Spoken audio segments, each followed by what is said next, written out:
जय हिंद। ज्योमेट्री की आज के इस वीडियो में हम पढ़ेंगे त्रिभुज के बहिष्कोण के बारे में, exterior angle of A triangle. इसके पहले हमने त्रिभुज के लगभग सभी गुणों को डिस्कस कर लिया था और उसमें त्रिभुज कैसे बनता है, उसकी शर्त क्या होती है और उसका क्षेत्रफल क्या होता है, उसका परिमाप क्या होता है और उसके अंतःकोण का योगफल 180 अंश क्यों होता है, इसको हमने विशेष तरीके से डिस्कस कर लिया था। आज के इस वीडियो में हम पढ़ेंगे त्रिभुज के बहिष्कोण के बारे में, exterior angle of A triangle. ठीक है, उसमें हम पढ़ेंगे आसन्न अंतःकोण, सुदूर अंतःकोण या फिर जिसको कहते हैं अंतः अभिमुख कोण। ठीक है, तो सबसे पहले देखते हैं त्रिभुज का बहिष्कोण। त्रिभुज का बहिष्कोण क्या होता है?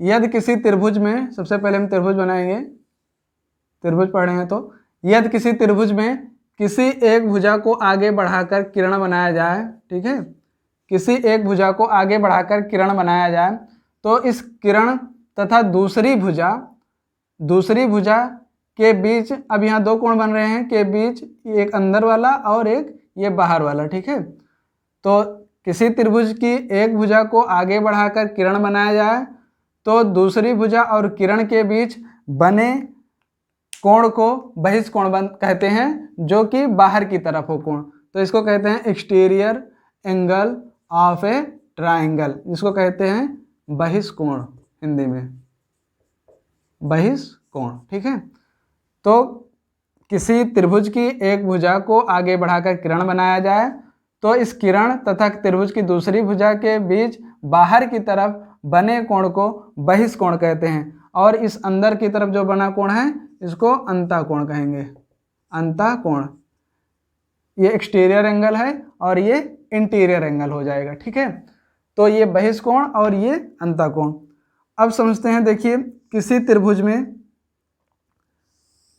जैसे ये बहिष्कोण हो गया, ठीक, और फिर ये बहिष्कोण हो जाएगा, इस भुजा को बढ़ाया गया तो ये बहिष्कोण, इस भुजा को बढ़ाया गया तो ये बहिष्कोण, ये, और इस भुजा को अगर बढ़ाया जाए तो ये बहिष्कोण मिल जाता है। ठीक है, ये x, y और z।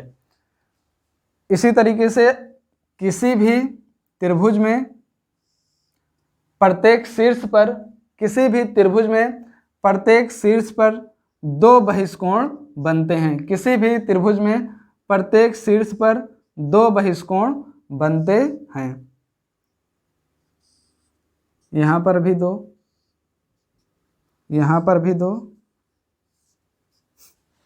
ठीक, तो प्रत्येक शीर्ष पर दो बहिष्कोण बनते हैं।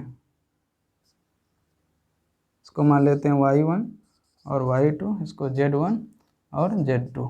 ठीक, तो प्रत्येक शीर्ष पर दो बहिष्कोण बनते हैं और ख़ास बात इन दोनों बहिष्कोणों में ये है कि ये दोनों बहिष्कोण जो प्रत्येक शीर्ष पर बने हैं ये आपस में क्या होते हैं?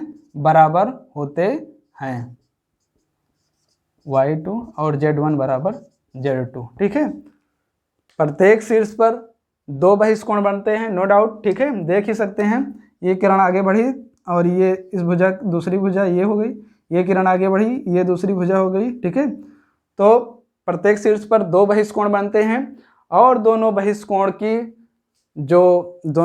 का जो मान होता है आपस में बराबर होता है। ठीक है, क्यों होता है? ये शीर्षाभिमुख कोण से होता है। ठीक है, शीर्षाभिमुख कोण है। ठीक है, ये आपस में शीर्षाभिमुख कोण बना रहे हैं। ठीक है, वर्टिकली अपोजिट एंगल, ये सब हमने कोण के प्रकार के बारे में जब बताया था तो बता दिया था। ठीक है, शीर्षाभिमुख कोण कब बनता है? जब कोई दो रेखा, सरल रेखा एक दूसरे को प्रतिच्छेद करती हैं तो उनके विपरीत साइड में बने कोण शीर्षाभिमुख कोण होते हैं और ये आपस में बराबर होते हैं। तो सब सारे शीर्ष पर, जितने शीर्ष हैं यहाँ पर, सभी पर क्या हो रहा है? शीर्षाभिमुख कोण बन रहा है। सभी बहिष्कोण आपस में शीर्षाभिमुख कोण बना रहे हैं, इसलिए सभी आपस में बराबर हैं। अब समझते हैं आसन्न अंतःकोण क्या होता है, एडजेसेंट इंटीरियर एंगल। सबसे पहले हम देखते हैं आसन्न कोण क्या होता है, अंतः हटा देते हैं अभी। आसन्न कोण क्या होता है? आसन्न कोण हमने बता दिया था। आसन्न कोण, कोई दो कोण आसन्न कोण कहलाते हैं, अल्फा और बीटा, ये आसन्न कोण कहलाएंगे यदि उनकी एक उभयनिष्ठ भुजा हो और उनका एक उभयनिष्ठ शीर्ष हो बाकी दो जो भुजा बचती हैं वो उभयनिष्ठ भुजा के दोनों तरफ हो। ये हम पिछली वीडियो में डिस्कस कर चुके थे। जब वहाँ पर हम आसन कोण बता रहे थे तो वहाँ हमने इसको भी बताया था, आसन अंता कोण, सुदूर अंता कोण। हम ये भी कहे थे कि जब 2 बार पढ़ेंगे तो जल्दी से रिवीजन हो जाएगा हमें और जल्दी से याद हो जाएगा। ठीक है, रिवीजन जल्दी से होगा और याद भी हो जाएगा। ठीक है, तो यहाँ पर अब देखते हैं आसन अंता कोण क्या होता है। सबसे पहले हम एक त्रिभुज बनाएंगे, त्रिभुज ए बी और सी, और बी सी भुजा को हम आगे बढ़ाएंगे सी शीर्ष की तरफ, और यहाँ से ए सी भुजा को भी बढ़ाएंगे सी शीर्ष की तरफ। थोड़ा तिरछा हो गई, इसको हम सीधा कर देते हैं ऐसे। ठीक है, तो यहाँ पर जो कोण ये बन रहा है, ये कोण यहाँ लिख देते हैं, कोण ए सी बी, कोण ए सी बी, कोण ए सी बी, कोण बी सी, और यहाँ मान लेते हैं बी सी डी। ठीक है, बी सी डी, और कोण ए सी ई, ए सी ई, कोण ए सी बी, ए सी बी कहने का मतलब ये कोण वाई, कोण ए सी बी इसको वाई मान लेते हैं, कोण ए सी बी, और कोण बी सी डी इसको हम x मान लेते हैं अगर। ठीक है, ये x हो जाएगा, कोण बी सी डी और कोण ए सी ई ये भी x हो जाएगा, क्योंकि ये दोनों क्या हैं, शीर्षाभिमुख कोण है। ठीक है, तो y कोण x के ये जो दोनों कोण हैं इसके सापेक्ष आसन्न अंता कोण है। कहने मतलब x के सापेक्ष आसन्न अंता कोण है, y x के सापेक्ष आसन्न अंता कोण है। ठीक है, y जो है x के सापेक्ष आसन्न अंता कोण है। आसन्न मतलब सन्न, सटा हो जाना है ना, सटे रहना। ठीक है, तो यहाँ से हम कह सकते हैं आसन्न मतलब सटे होना है ना, सटे है ना, सट जाना, और अंता मतलब अंदर की तरफ, मतलब अंदर की तरफ सटा हुआ कोण क्या कहलाता है, आसन्न अंता कोण कहलाता है। ठीक है, y x के सापेक्ष आसन्न अंता कोण है। ठीक है, तो यहाँ से लिख सकते हैं कोण y प्लस कोण x बराबर 180 अंश। ठीक है, कोण y प्लस x बराबर 180 अंश। कहने का मतलब यह है प्रत्येक आसन्न कोण अपने बहिष्कोण के समपूरक होते हैं। क्या कह सकते हैं, प्रत्येक आसन्न कोण, ये आसन्न कोण अपने बहिष्कोण के समपूरक होते हैं।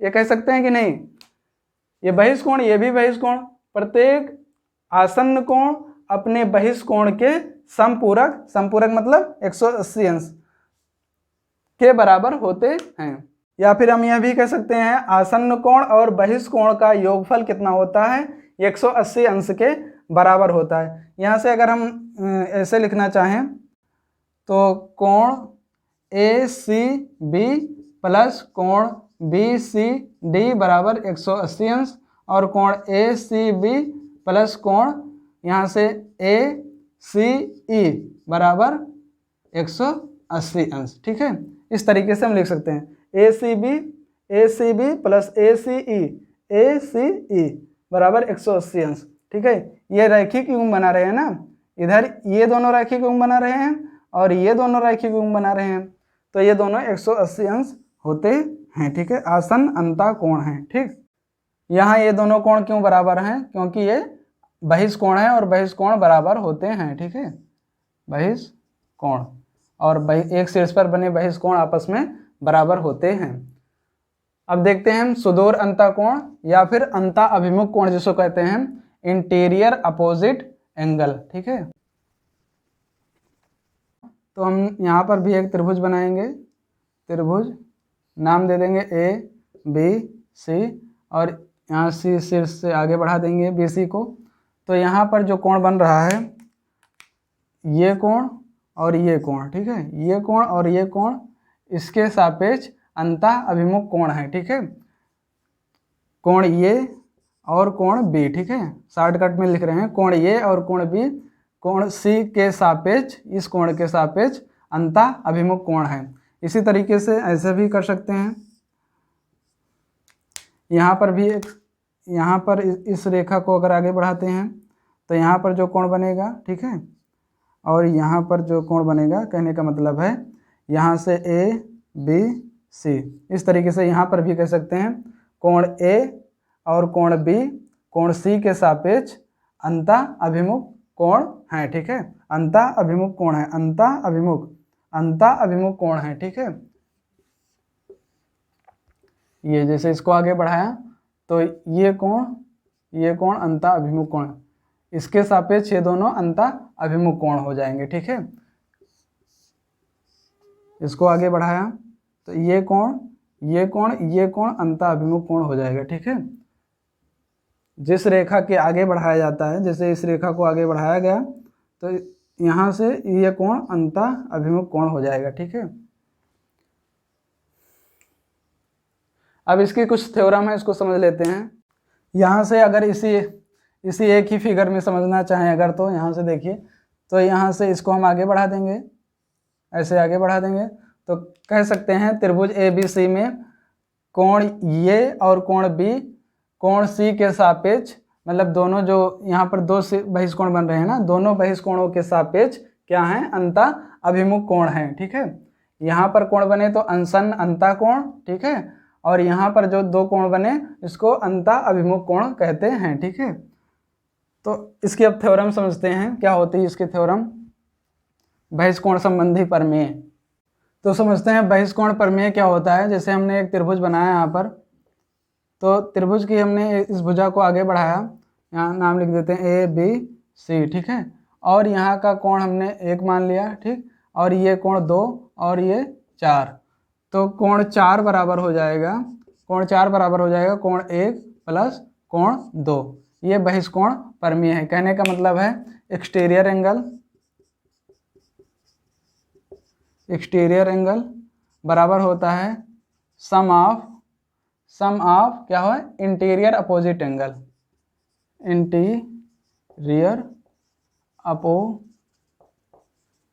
अपोजिट एंगल, ठीक है। एक्सटीरियर एंगल बराबर होता है सम ऑफ इंटीरियर अपोजिट एंगल, ठीक है। यहाँ से कह सकते हैं हिंदी में बाह्य कोण या बहिष्कोण, ठीक है, बहिष्कोण बराबर होता है अंतः अभिमुख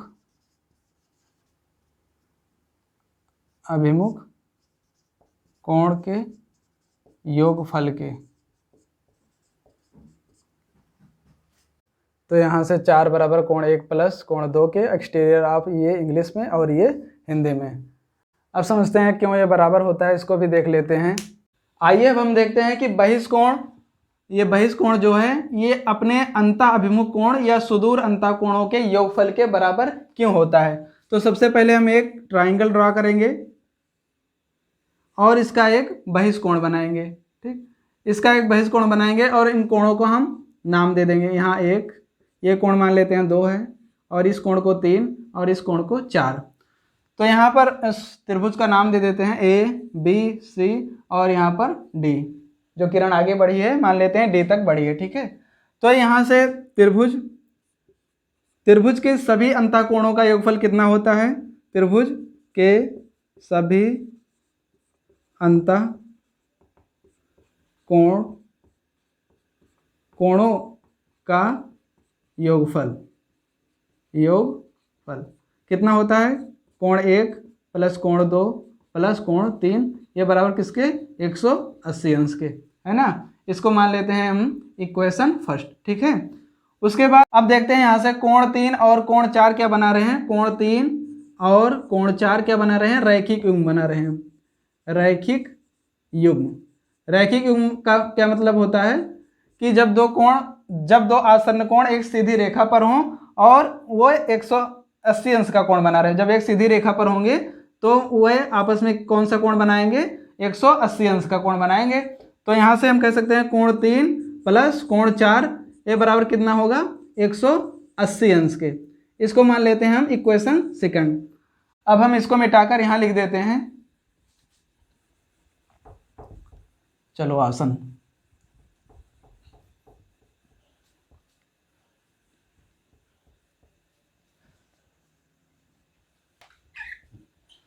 देखिए इक्वेशन ठीक है, इक्वेशन फर्स्ट और इक्वेशन सेकंड से, ठीक है, समीकरण 1 और समीकरण 2 से, ठीक है। समीकरण 1 और 2 से समीकरण 1 2 को बराबर करने पर यहाँ पर देखिए 180 अंश के बराबर है और यहाँ पर भी समीकरण 1 में 180 अंश है और समीकरण 2 में 180 अंश है। तो यहाँ से हम ऐसे लिख सकते हैं 180 अंश बराबर 180 अंश बराबर होगा कि नहीं। तो यहाँ से लिख सकते हैं कोण 1 प्लस कोण 2 प्लस कोण 3 ये बराबर होगा किसके, कोण 3 प्लस कोण 4 के, है ना।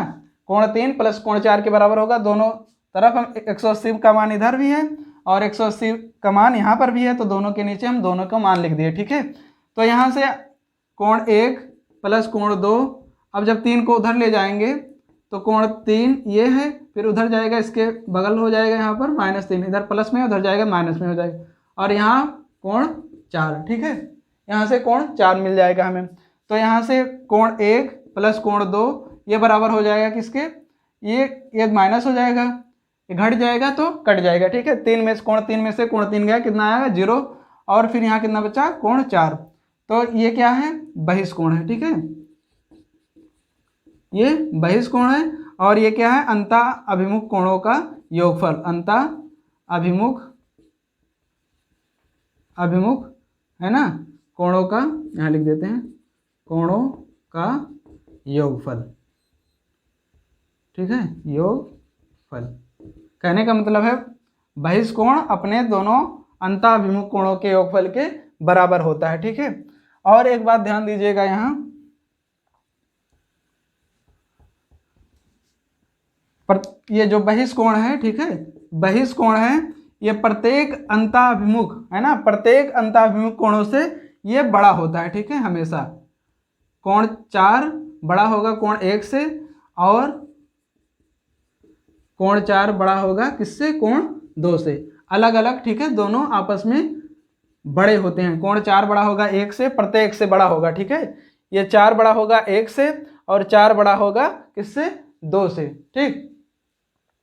तो यहाँ पर ध्यान देने वाली बात यह है ना, कि त्रिभुज का बहिष्कोण, ये जो 4 बहिष्कोण है, त्रिभुज का कोण 4 है, कोण 4 बहिष्कोण, मतलब कहने का त्रिभुज का बहिष्कोण प्रत्येक अंतःअभिमुख कोण से बड़ा होता है, ठीक है, अलग अलग बड़ा होगा, और प्रत्येक अंतःअभिमुख कोण अपने बहिष्कोण से छोटा होता है, ठीक है। ये बड़ा छोटा का सिंबल है, ठीक है, और ये कोण का सिंबल है, ठीक है। तो प्रत्येक अंतःअभिमुख कोण अपने बहिष्कोण से छोटा होगा और बहिष्कोण अपने प्रत्येक अंतःअभिमुख कोण से बड़ा होगा, अलग अलग, ठीक है। कहने का मतलब यहाँ 4 है तो यहाँ कोण 1 प्लस कोण लिख सकते हैं, ठीक है। कोण 4 की जगह पर हम कोण 1 प्लस कोण 2 लिख सकते हैं, ठीक है। आई होप इतना समझ में आया होगा। अब इसका हम 1-2 क्वेश्चन करते हैं, आप इसका स्क्रीनशॉट ले सकते हैं।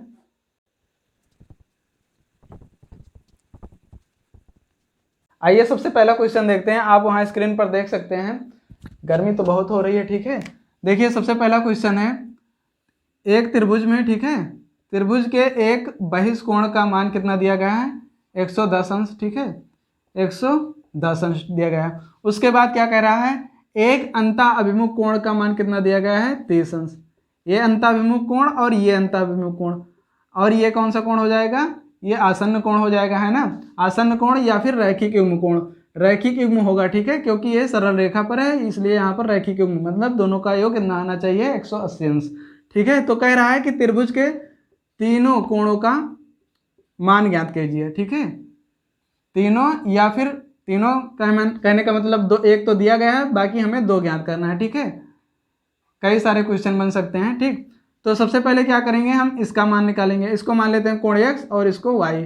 तो कोण y सबसे पहले निकालते हैं। ठीक है, कोण y क्या होगा, तो यहाँ से हम लिख सकते हैं कोण y प्लस 110 ये बराबर होगा किसके, 180 अंश के।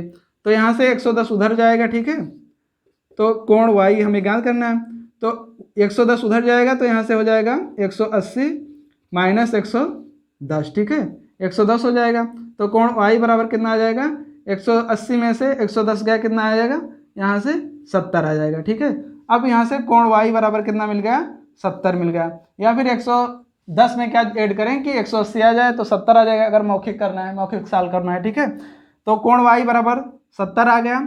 और अब कोण x निकालते हैं, तो हम जानते हैं कि त्रिभुज के तीनों अंतःकोणों का योग कितना होता है, कोण 1 है ना, तीनों अंतःकोणों कोण A प्लस कोण B प्लस कोण C ये बराबर कितना होता है, 180 अंश। तो कोण A हमें पता है कितना है, 30 अंश है ना, और कोण B हमें ज्ञात करना है, इसको हमने x माना है। ठीक, और कोण y यहाँ से हमें मिल गया कितना, 70 अंश। ठीक है, तो यहाँ प्लस 70, उसके बाद 180 यहाँ से हो जाएगा। अब यहाँ से इनको सजातीयों को, मतलब जो चर हैं उनको हम ऐड कर लेते हैं। ठीक है, जो यहाँ देखिए जो अक्षर होता है, जो अक्षर होता है वो क्या होता है, चर होता है, और ये अचर हैं। ठीक है, अचर को हम ऐड कर लेंगे, तो 7 3 10, कहने का मतलब यहाँ 100 आ जाएगा बराबर 180। ठीक है, और यहाँ से x बराबर कितना आ जाएगा, 180 माइनस 100 बराबर कितना आ जाएगा, x बराबर 80। ठीक है, x का मान कितना आ गया, ये 80। ठीक, अब यहाँ से मैं उत्तर की जांच करना है अगर, तो जो यक्ष मतलब इन तीनों का योगफल कितना आना चाहिए, कोण x कोण A कोण B कोण C, इन तीनों का मान कितना आना चाहिए, 180। अगर तीनों का मान 180 आ रहा है, कहने का मतलब अगर जोड़ने पर 180 आ रहा है, ठीक है, तो ये हमारा आंसर सही होगा। तो कोण यहाँ से कोण A 30 है। ठीक, प्लस कोण x कितना मिला हमें, 80 मिला, और कोण y कितना मिला, 70 मिला। ठीक है, प्लस 70, तो ये बराबर 180 आना चाहिए। ठीक है, तो 7 3 10 और 80 कितना हो जाएगा, 180। ठीक है, 7 3 10 मतलब 100 है ना, 10 नहीं, 7 3 10, ये तो ऐड करेंगे यहाँ 100 आ जाएगा, 100 प्लस 80 ये बराबर कितना आ जाएगा, 180 के। ठीक है, 180 बराबर 180, कहने का मतलब हमारा जो आंसर है एकदम सही है। अब देखते हैं दूसरा क्वेश्चन। अब हम क्वेश्चन नंबर 2 सॉल्व करते हैं। ठीक है, देखिए हमने यहाँ फिगर बनाया है, हम क्वेश्चन को पढ़ दे रहे हैं। देखिए यहाँ त्रिभुज ABC है। ठीक है, त्रिभुज ABC में BC भुजा को D तक बढ़ाया गया, तो यहाँ पर एक बहिष्कोण बन गया, इस बहिष्कोण की माप कितना है, 100 है। ठीक है, उसके बाद कोण BA को बढ़ाया गया आगे कहाँ तक, Q तक, और BA को Q तक बढ़ाया गया, और CA को कहाँ तक बढ़ाया गया, P तक। तो ये कोण बन गया कितना, 35 डिग्री। ठीक है, 35 अंश बन गया। तो क्या क्या ज्ञात करना है, कोण A कितना होगा है ना, कोण B कितना होगा, कोण C कितना होगा। ठीक है, ये हमें ज्ञात करना है। ठीक, सभी मतलब त्रिभुज के अंतः कोण की माप हमें ज्ञात करना है। ठीक, तो अब यहाँ से कोण BAC, कहने का मतलब ये कोण कितना होगा, ये कोण आप बताइए कितना होगा, BAC ये होगा कितना, 35 अंश। कैसे होगा 35 अंश, शीर्षाभिमुख कोण से। ठीक है, शीर्षाभिमुख। ठीक है, वर्टिकली अपोजिट एंगल। ठीक है, ये शीर्षाभिमुख कोण है, तो ये कितना हो जाएगा, 35 अंश। ठीक है, एक कोण पता चल गया, कहने का मतलब कोण A कितना हो गया, यहाँ पर हमें कितना मिला, 35 डिग्री। ठीक है, उसके बाद यहाँ पर क्या बनाता है, रैखिक युग्म बनाता है। ठीक, ये 100 है, कहने का मतलब दोनों का योग कितना आना चाहिए, 180 आना चाहिए। तो ये 100 है, अब बताइए यहाँ कितना होगा, हाँ बताइए, यहाँ होगा 80 डिग्री ना, 100 और प्लस 80 कितना हो जाएगा, 180 डिग्री। तो कोण BCA है ना, कोण BCA बराबर कितना हो जाएगा, 80 डिग्री। ठीक, कैसे आया, 180 माइनस 100 बराबर 80। ठीक है, यहाँ से लिख सकते हैं कोण C बराबर डायरेक्ट हम लिख सकते हैं कितना, 80 डिग्री। यहाँ पर हम कोण A भी बराबर डायरेक्ट लिख सकते हैं। ठीक है, कोण A बराबर डायरेक्ट लिख सकते हैं। ठीक, उसके बाद ये कितना हमें मिल गया, 80 डिग्री। ठीक, अब इस कोण को निकालने का 2 तरीका है। ठीक है, या फिर आप शीर्षाभिमुख से निकाल लीजिए, ठीक, या फिर तीनों कोणों का योग कितना होता है 180। कहने का मतलब यहाँ कितना हो कि इनका तीनों का योग कितना आ जाए 180, या फिर कोई ऐसा कोण चूज करो, है ना, कि 100 के बराबर आ जाए, ठीक। तो देखिए तीनों को हम 180 से निकाल रहे हैं, ठीक है। तो कोण यहाँ से मान लेते हैं इसको x है, ठीक है। तो कोण x प्लस 35 और प्लस 80 ये बराबर कितना आना चाहिए 180 के, ठीक है, क्योंकि त्रिभुज के अंतःकोणों का योग कितना होता है 180 है, ठीक है। तो यहाँ से x बराबर हो जाएगा, इसको ऐड करेंगे तो यहाँ से 180 और इसको ऐड करेंगे तो यहाँ से प्लस यहाँ माइनस हो जाएगा ना, उधर आ रहा है, दोनों ऐड होकर दोनों इधर आ रहे हैं, ठीक है। यहाँ से हो जाएगा कितना 5 और 8 3 11, ठीक है, 8 3 11, कहने का मतलब 115। तो यहाँ से x बराबर कितना आ जाएगा 180 में से 115 गया कितना आ जाएगा 65, ठीक है, 65 आ जाएगा यहाँ। तो x का मान कितना मिला 65, ठीक है। ये तो था पहला तरीका।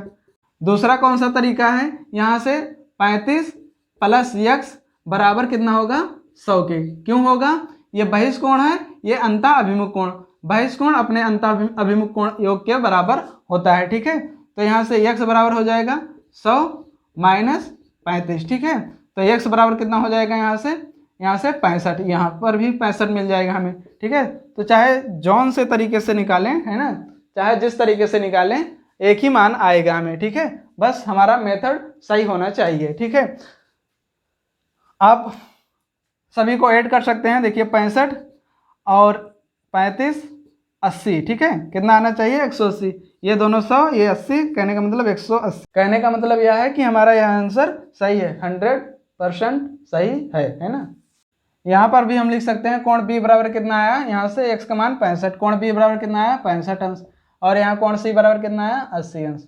तो इस तरीके से हम अलग अलग इनका नाम उत्तर लिखना हो तो बढ़िया से काले पेन से सजा कर लिख सकते हैं, ठीक है।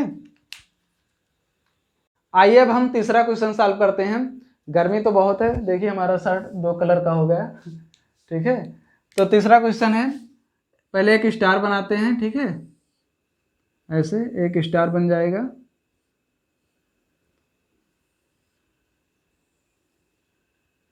ठीक, और ये सभी कोण मान लेते हैं 1 2 3 4 और 5, ये स्टार बना है, ये सभी इसके शीर्ष के कोण है, ठीक है। तो क्या ज्ञात करना है, इसमें कह रहा है कोण 1 प्लस कोण 2 प्लस कोण 3 प्लस कोण 4 प्लस कोण 5, ये हमें ज्ञात करना है क्या होगा, ठीक है, 1 2 3 4 5, ठीक है।